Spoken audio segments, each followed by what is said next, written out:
धाराशिवचे खासदार ओमराजे निंबाळकर आता जरांगेंच्या भेटीला गेल्याचं कळतंय। कळंब विधानसभेचे आमदार कैलास पाटील सुद्धा त्यांच्यासोबत उपस्थित आहेत। महत्त्वाची अपडेट।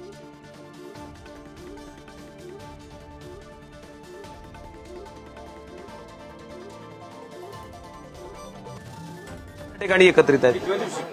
त्यांचं नेमकीचं असं म्हणणं आहे की ज्यावेळेस ते 7व्या दिवशी 6व्या दिवशी त्यांना बोलणं ज्यावेळेस सरकार येताना बोलणी करते जे त्यांच्या बोलण्याच्या अवस्थेत नसतात त्यावेळेस सरकार बोलायला किती दिवसानंतर त्यांना जागा करणार आहात सरकारला ते एवढा साधा एक प्रश्न आहे। कसा म्हणता ते पाटील असं म्हणताय की ज्यावेळेस माझी तब्येत खालावत चालली प्रकृती खालावत चालली की मग ते चर्चेला येतात।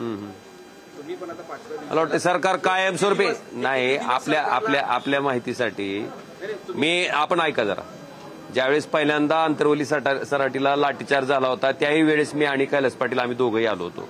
आपण ऐका ना माझा मला माहित आहे पाटील प्रश्न साधा आहे की हे किती 5 दिवस 6वा दिवस 7वा